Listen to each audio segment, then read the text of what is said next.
Doo-doo, poop. Okay.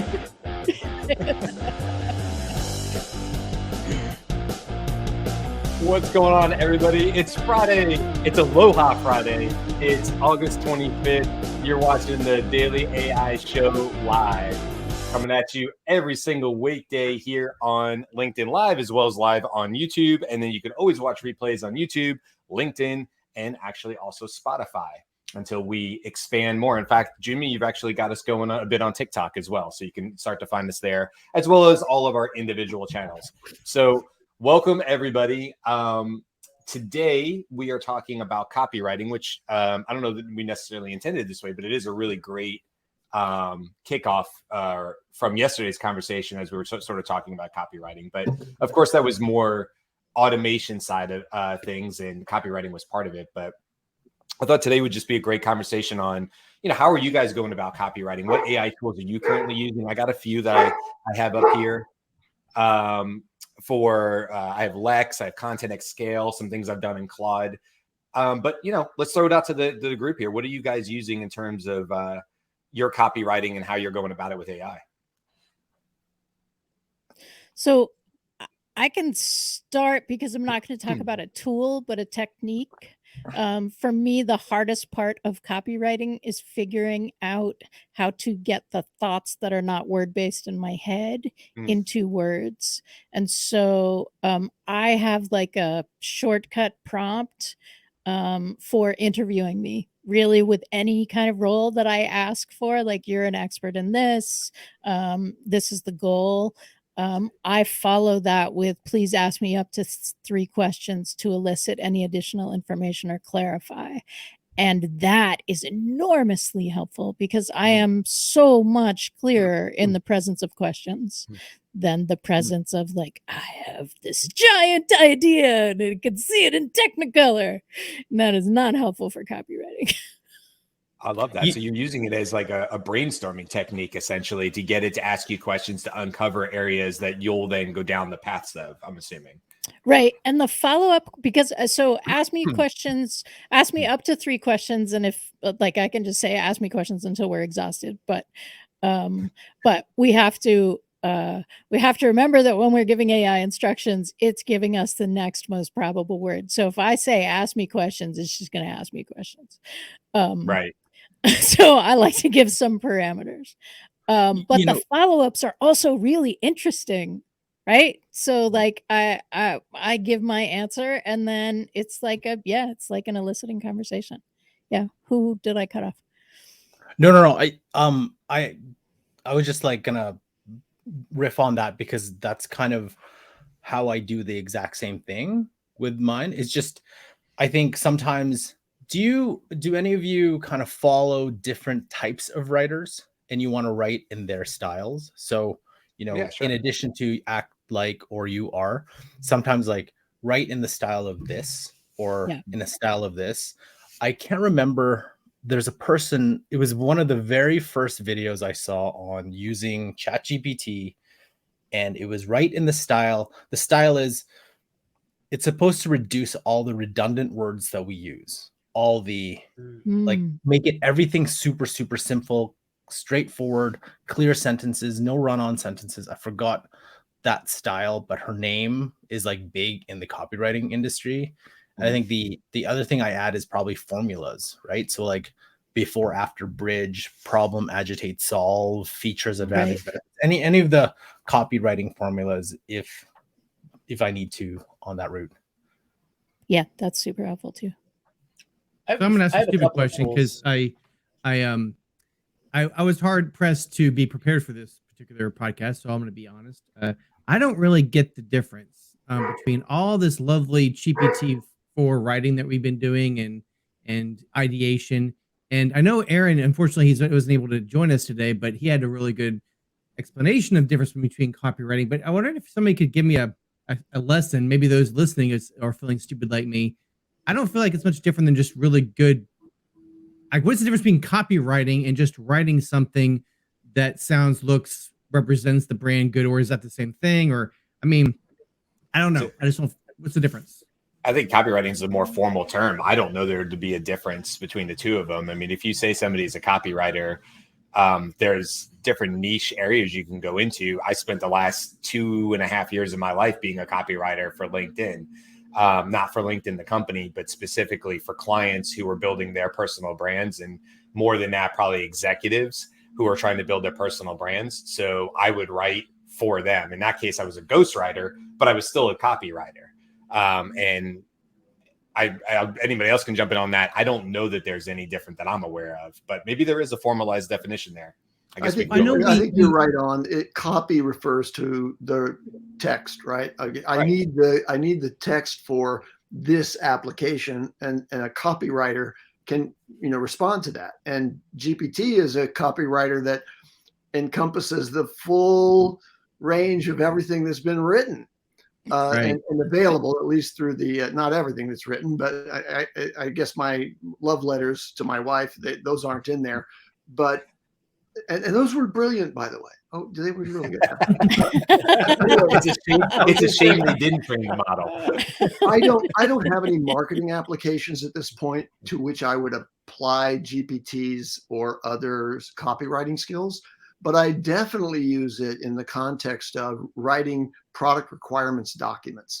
So I'm trying to create something using AI. And what I'm wanting to do is be able to communicate that concisely to the other people who have to kind of get on board with what it is that I have as an objective in my mind. And so what I do is I take lots of little notes and I'll put bullet points together, and then I'll give that over and say, now write this in a standard format for a product requirements document. Mm-hmm. And bingo, it comes out like that, and in pretty good language as well. Well, thank you for that. I just came across this comment, one of our LinkedIn users, unfortunately, I don't know the name, maybe it's somebody else's stream, but copywriting uses psychological triggers in the right places to persuade, which interesting. So I guess it goes back to Aaron's point that he shared with us internally, is that's kind of like a sales.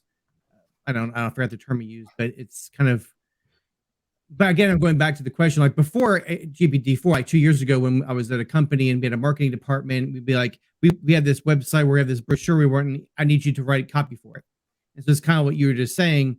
I think that now GPT can do that as good as whatever copywriter we had internally.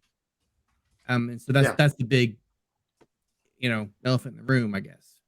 Anyway. Well, I think the question I have now, because like a lot of companies have either a creative team embedded inside or they use an agency, but in those agencies or the internal teams, there's writers that review anything that goes on the website, anything that goes on any brand collateral, anything that goes out usually gets reviewed by the writing team to make sure it fits the brand and so on. So the question is, how can AI augment or enhance their job? Mainly, maybe like if you go back to AI operations, how can they streamline their work so they don't? Because I know a lot of times in various companies I've worked for, there is always like the delay, because they're usually the last people to review before everything goes out, or one of the last. So how can AI streamline their approach so they can get through things faster and take things off their plate? That's sort of the first thing I thought was like, oh, copywriters, like, how could it streamline them? Because I know the usual. That's being very kind, Carl, but the truth is, I know where you're it's taking their main value proposition is they were good at that. Just like an artist is good at making art, Midjourney can do that. So it's like, I'm sorry. I mean, I know we all know this. It's just. Well, here's what I would say to that, because my wife's a dietitian, and we just did a presentation yesterday on AI, but it was for the Academy of Nutrition and Dietetics, and it was on how dietitians and nutritionists can use tools like ChatGPT. But one of the areas we talked about, my wife talked about, number one, she uses it all the time now for policy writing, which I think is a little bit closer to what you were saying, Andy, in the same vein maybe as more technical writing, because you could have grant writers. Obviously, that's a very technical type of writing that I would be awful at. I don't know all the ins and outs of that. Could ChatGPT help me with that? I suppose so. I suppose if I said, help me be a better grant writer, there's probably a lot in there. Could I replace a grant writer? No. And that's what my wife was talking about yesterday. There's so many opportunities where there's so much writing that she could do.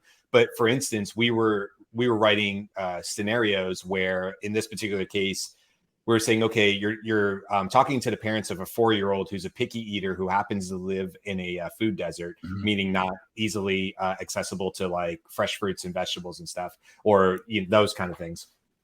And we said something else in part of it.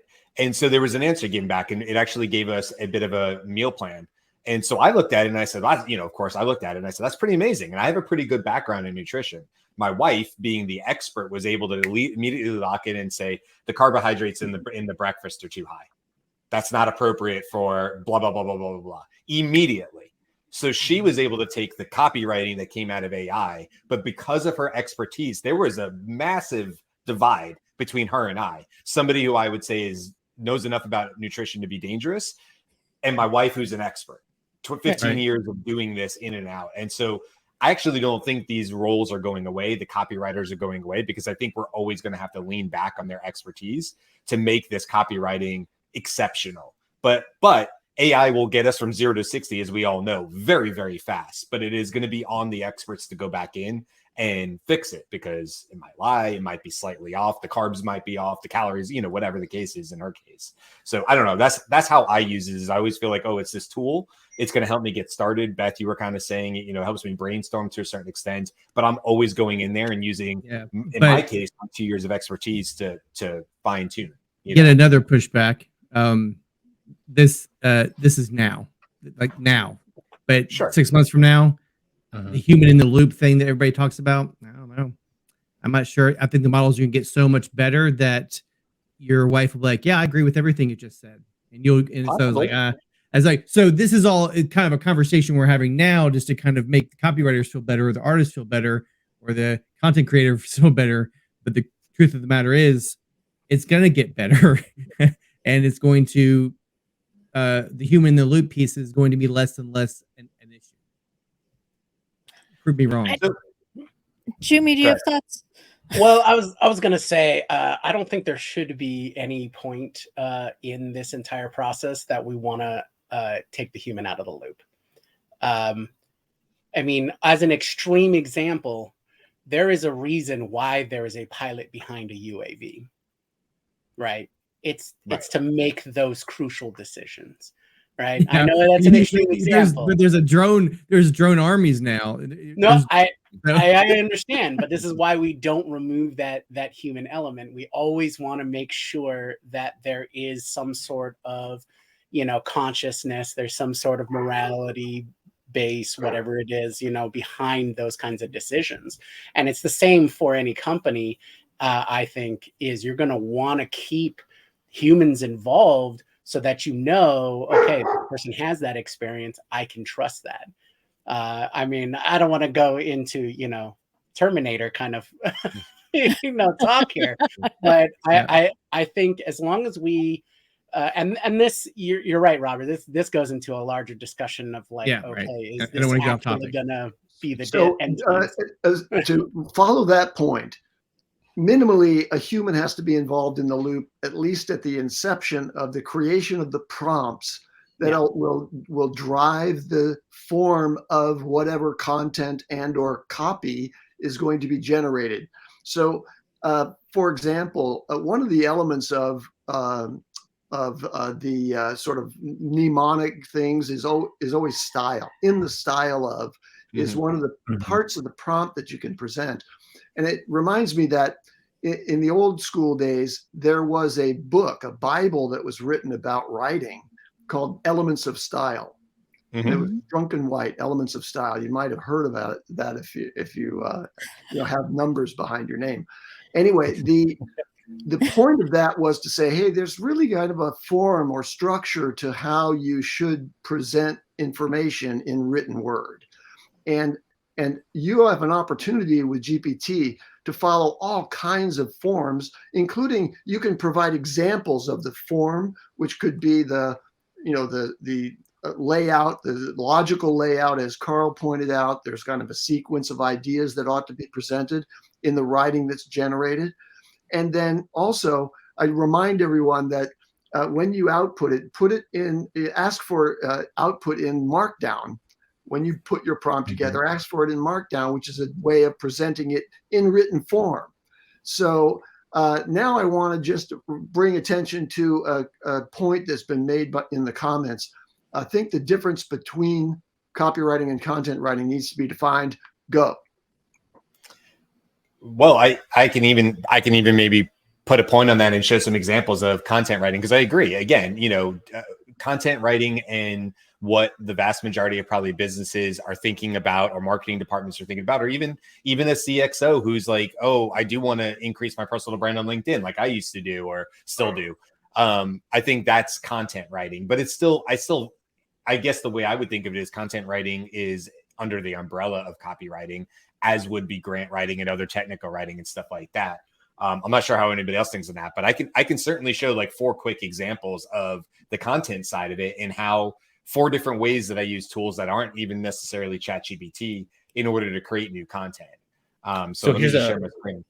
One question while you're sharing that would be, has anyone read the report Curse of the Recursion? Yes. No. Right, where an LLMs are forget or degrade if it's being trained on its own data. Yeah. And I think there's a new report that came out that Llama trained on its own data actually improves, but I think that was the first part. So this is unnatural llama is what it's called. Yeah. Yeah. Which is interesting. So obviously in the next iteration, GPT 5, 6, 7, whatever, and all the other iterations after, if it's being trained on everything again, some sites would block it, but most of the sites are available. And if instead of like 10% were written by AI, now it's 40%, it'd be very interesting to see like it's being trained on its own things. Yeah. So from a copywriting perspective, what does that mean? I don't know, but it's fascinating what the next iterations are going to be when everybody's pumping out a lot of AI helped or pure AI content. I agree with that. And people, I hear people bring that up to me all the time too. And I guess my answer always is like the cream will rise to the top. I always kind of feel that way. So there's no doubt in my mind. I tell people this all the time. Oh, the volume of content that's going to show up on places like LinkedIn is going to be exponential over the next 6 months as more people clue into these type of tools. And there's going to be more data, more content out there than anybody knows what to do with. I still say that the cream will rise to the top. But let me just show 4 real quick examples. I don't need to belabor on any of these. This is a tool called Lex. You can sign up for Lex and get access to it now. It's a document writer. It might look very much like a Google document. In fact, some of these features are in Google Docs as well. But this is a guy who started this company. He's been growing it steadily and adding new features to it all the time. And so you can see what I did was I just pulled in one of the blogs that I talked about yesterday that AI created. So I did not write this blog. I just used it as an example. And then I was like, hey, Lex, how could I make this blog better? And then you can even say, you can like sort of talk to the document. So, hey, Lex, I see I'm a current draft brainstorm ideas. And I was like, how can I make this blog more relevant to business owners who might be learning about AI? Interested, right? Sort of target market for like this show or my audience and stuff like that. And so you can see here, it didn't rewrite, but it gave me ideas. It said, you might want to go deeper into this. You might want to go deeper than that.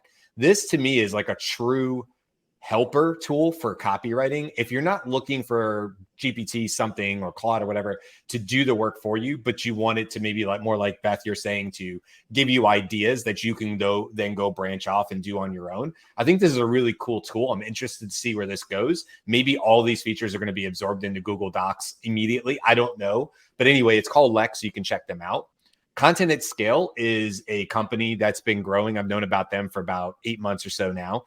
And there is different. You put in like basically about a 3-sentence paragraph and it writes the entire blog for you. And then you can go out and do it. What makes them interesting is that you can see here, it does everything from the table of contents. It'll throw in YouTube clips. It'll break out Twitter or, what X's or whatever they're going to be called now, tweets, right? It does a pretty phenomenal job of writing it. And then everything you see on the side is talking about slugs and SEO research and media. And there you can dive in and checklists, see all the different things, primary keywords after last subheading, things you can change. If you're really going towards like writing blogs on websites, content at scale, although not free by a long shot, it costs money. I think to write one blog on here could be upwards of $30. But if you were truly doing this all the time and trying to produce SEO rich content in a particular niche area of an industry, absolutely there's marketing agencies using this tool right now, or not marketing agencies, marketing departments of companies to help them speed up. Because even $30 a blog is a huge savings over what it would cost several humans. Like Phrase or Market Muse, Brian? Say again? Is this product perform like Market Muse and Phrase?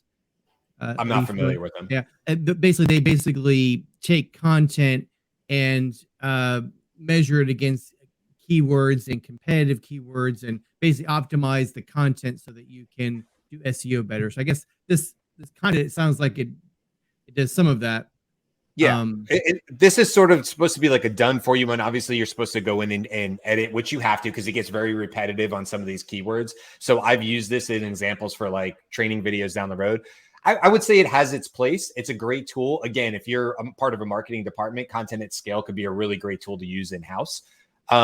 Claude, just as an example, just to get away from ChatGPT for a second and use Anthropic and use Claude. This is an example where I was able to paste in a lot of LinkedIn already written by human LinkedIn posts that go back like 2 years. Then I was able to break out those posts, basically the text. So I was able to just scrape directly from LinkedIn from the feed and then pull out just the text posts. And if you look down here, based on these posts, what are the relevant elements and for the author, using a similar style and tone of the author and focusing on key themes, please write 5 additional LinkedIn posts. I will tell you that this is the process I use more and more, especially for my own clients, because frankly, I'm still putting out really high level content once I pass it through as the editor. That's saving my clients lots of money, like lots of money. What it used to take was me to interview them for an hour. And then there was a process of transcripting and me breaking down and rewatching that recording. Then to the point where I thought, okay, I have a couple topics that I want to write on as a CEO. Then writing posts. If I got 2 posts done in a 2-hour writing block, 3 would be like phenomenal in a 2-hour writing block. So this is saving me a lot of time as the end editor. And it's something I use all the time now, especially this works best, obviously, if you have a good selection of examples of their previous writing, because it would be long form blogs. Mm-hmm. And often I find that CXOs and stuff do have those in forms of blogs from their websites and things like that I can draw from to quickly get in their style, tone, and voice. And then it's a back and forth process with the client to make sure that we're nailing this, and then I will tweak it. And then last but not least, since Andy, you mentioned Markdown, I'll just show a playground. And you guys might notice this. This is exactly the process that I'm building out. This, you can see daily AI show descriptions. This is how I take a show description when we decide what we're going to talk about. So next Wednesday, sealing the deal, how AI chatbots are transforming online sales. And then I use this process with examples of ones that I've liked in the past to write my next sales description. So different use case, but still a great way of using like Markdown, which is what you see in here with the hashtags. And you can see act as, content, criteria. And so I'm building this out and I keep going back to the system message and tweaking it. And then of course I can come over here and I can mess with the temperature. I can mess with whether I want to try this in 4 or 3.5, but 4 is almost always better in my opinion, and make sure the maximum length. And then what I do is I take this, I'm like, some of that's a little cheesy. So I'm still trying to work the cheese out of it into the system message. But for now, it still gets me 90% of the way there. I edit this, and this is what goes live onto the LinkedIn pages. So just some quick 4 different use cases, 4 different areas. And it is, to our viewer. And again, we don't see the name. But this is what I would say, content creation. I still say copywriting. I want to finalize the distinction between content writing and copywriting now. And first of all, that what you just showed is a great example of content writing, which is engaging content that educates, entertains, and informs. Sure. And then copywriting is persuasive writing with the intent of driving an action. And so it applies to advertising, marketing, and sales. And our listener is pointing out that there are elements of content or copywriting rather, and specifically it addresses a specific reader problem. It uses relevant psychological triggers and competitor research. It may also be done in order to arrive at that persuasive conclusion. Yeah, Right. so you can see some of those topics here. And thank you, by the way. I'm sorry that we can't use your name. I guess it's being blocked for some reason, but obviously you're saying that you are a copywriter, so you're bringing a lot of expertise to the discussion, which we really appreciate. Yeah, reach out. Always appreciated. Reach out somewhere. Give us your name. We'll say it on Monday. Yeah. If you want us to, if you want to be anonymous, that's fine too. Okay, so I mean, we got a couple more minutes here. I mean, I guess going forward, I mean, maybe talking more to what you're talking about, Robert, where is the future of this? Is it, do you guys believe it really is truly going to be hands off? I'll tell you, I sit in the camp of no, I think it's still going to need experts, but maybe Robert, you're right. Will my wife have less and less and less edits as a dietitian, an expert dietitian in the future? Hi, Delma. Delma, thanks, Delma. You're awesome. Delma. Will she need to do less edits in the future? Yeah, I guess I could agree with that too. But is there a point in the future where it's truly autonomous and she no longer needs to be involved?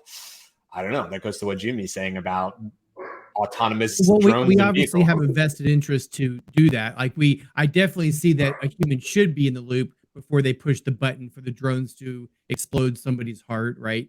Right. I definitely think they should be in the loop before you post a big blog post from your company. I get that, but they're going to become more and more trustworthy. I mean, for crying out loud, they're going to be involved in medicine. They're going to be, right. I mean, the objective is to have your own doctor on your phone, AI doctor. So you don't have to go to the doctor anymore. That's going to happen. I mean, I know people don't like it. Maybe 10 years from now, maybe 5 years from now. But that's just so that you're informed, right? I mean, and that there's a whole conversation about healthcare. Right. Informed is, yeah. But there was a study done, a marketing study that showed that people who knew that they were taking generic Advil did not get the same relief as when they were taking Advil or whatever brand name, right? Yeah. So people who are reading something that they know is generated by AI are consuming it in a different way, right? And that's a piece that I think we need to. Now we are. But as you train the populace to adopt it more and trust it more. Remember when it was a big deal to put your credit card online? Now you don't even think about it. Now you buy everything online. That was a big deal when you first did your first online purchase. So I don't think, I mean, the trusting of the AI, I get it right now, maybe for the first adopters of medical AI, sure, but medical or all these different things, we want them as a human. We want to stay in the loop because we want to maintain control. Do you eat more and more? You're a foodie. Do you eat synthetic meat? Do you eat lab-grown meat? Mm-hmm. All right, Beth. That's great. Very good. For me, like those are like it's the human who wrote it, or it's like a little longer than put your credit card on the thing. So yes, but I wouldn't mind it. Honestly, I wouldn't mind it. Yeah. I'm not sure. Tofurkey didn't taste very good. Anyway, I think like there's a point where I agree with Robert, though. There is eventually, let's say a team of 7 copywriters. Do you need all 7? You'll probably need 3. In a creative agency, you have 2 writers. Do you only need 1? And I think that's where it's not like it will eliminate all copywriters for the job of copywriter is done. It's like, no, but you won't need as many. I hear you, right? Carl, but honestly, that's a 2023 issue. 2024, do you need copywriters? And in 2025, how many AI copywriters do you need? It's gonna shift. I mean, I know we're holding on to the past, and I'm not trying to be a Chicken Little. Obviously, if I was a copywriter, I'd be pissed right now or scared, and they are. But it's kind of. I'm not. I would call myself a copywriter. I am not scared at all about AI. I'm leaning in fully. I mean, I'm on this show, so maybe I'm a skewed audience, but I'm leaning in fully to it because I fully see the ability for it to make me better at my job. I'm fully in the camp of human plus AI. It is. Maybe It is it'll and eliminate then me it's totally, going to but swallow you whole. I mean, So- you're basically you're basically keeping your enemies closer is what you're doing as a copywriter using AI, which is great. You gotta adapt. But eventually it's gonna surpass you. It's gonna overcome. Oh, Maybe it may take years, but Thelma's just leaning look in what fully, happened in too. 6 months, guys. In 6 months, look what it has done. Look what Midjourney has done. There's so many things that are going to triple in the next 6 months. So, I mean, I'm going to look back at this recording. What date is it? August 25th. Brian, I'm not scared at all. By that Robert, point, let's I'll be leading full AI implementation teams and stuff like that, and I won't be worried about it because maybe like Delma, I'm just like, yeah, great. I'll be on to the next thing at that point, and I'll have this background of prompt understanding, to get there. So I don't know. That's the way I look at it. But I'm thank glad God Thank God it's Aloha Friday, everybody. Friday, yeah. Aloha Friday. Aloha. On that light note. Yeah. On that note, we are on time. Any last thoughts before we go? I think that this discussion, especially with Robert's point, should lead us into a larger discussion about the changes that this will happen for the labor market and how we treat labor. And this goes to what Beth has said in the past about how to retrain your mind from like an hourly mindset to a project-based mindset when it comes down to how you're approaching these things. So I will say, thank you, before we Robert. cut this out, that I hate to say it, but this AGI, when AGI happens, we're going to have a universal basic income because there'll be so many jobs done. There'll be nothing for humans to do to make money. It's a natural progression. I hate socialism, and I hate that idea, but it's an eventuality. Get AGI there. Another great topic for another day. Listen, this has been already show number 15 in the books for us. So congrats to the whole team for getting us this far. Thank you to our audience who's coming out now. Every single day we're getting comments. We love it. Keep doing that. As always, you can find us every weekday on LinkedIn Live at 10 a.m. Eastern. You can find us on YouTube Live. You can also find us on individual channels. Come follow and interact with us on LinkedIn on all our individuals. And you can always find the episodes on Spotify as well as other social media platforms. That's it for this week. We'll be back next week with the team with a whole lot more. So we will see you then, guys. Have a great weekend. Have a great weekend, everybody. Bye. Have a good weekend.